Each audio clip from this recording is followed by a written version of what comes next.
Good evening, I'm Bo Williams, and welcome to the 7. Let's get a look at the big 7 stories happening right now. And topping the list for us tonight, Tennessee Wildlife Resources Agency euthanizing 13 bear cubs that were housed at Appalachian Bear Rescue, prompting online backlash. Here's what happened. The rescue says wildlife officers decided to euthanize the cubs this month. The decision coming after a cub tested positive for a bacterial infection late last month. But Appalachian Bear Rescue says that bear, as well as the others in its enclosure, were given antibiotics. And the rescue adding they have been symptom-free, questioning why they, along with the bears in a second enclosure, were put down. Well, tonight, the TWRA writing, quote, "This decision was not made lightly and involved consultation with wildlife health and disease professionals. We know how much people care about these bears, and this situation has been challenging for everyone involved. The decision was made with the goal of protecting the broader black bear population and ensuring long-term conservation efforts," end quote. Now, TWRA says it will hold a news conference on this tomorrow morning. Of course, be sure to tune in tomorrow at midday for all the latest. Next now on the 7, a former high school coach has pleaded guilty to statutory rape charges in Sevier County. 38-year-old Jennifer Blanchard pleaded guilty to 3 counts following a police investigation into a reported 2017 sexual assault.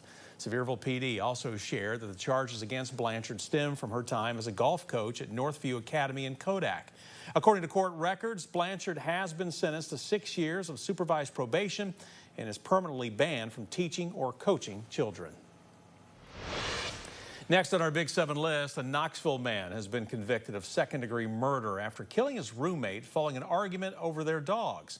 35-year-old Stephen White will now be sentenced in February and is facing between 15 to 25 years behind bars. In December of 23, officers responded to a shooting at a home on East Oldham Avenue where both White and the victim were living.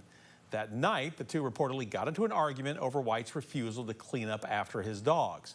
White then pulled out a gun, shot the victim in the chest 3 times. White claimed to have been punched by the victim, but there was no evidence of an injury, and none of the witnesses said that they saw it happen.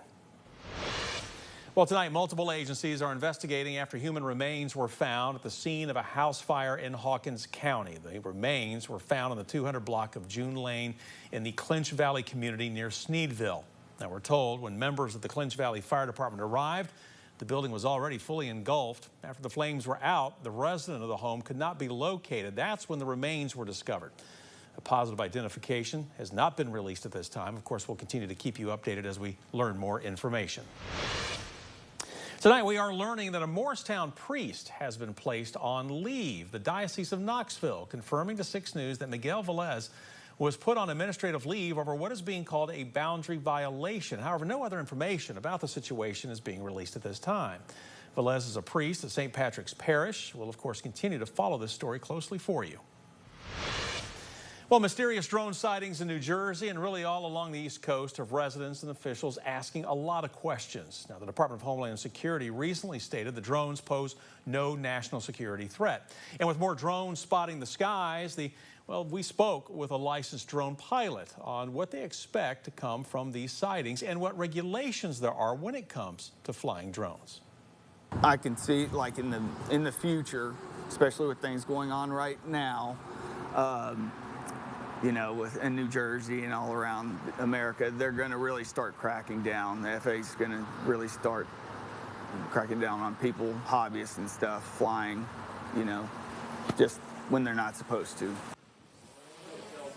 Hobbyists are held to the same standards as a commercial drone pilot. Some rules are not commonly known or followed, such as not being able to fly over people, fly out of sight, or within certain areas.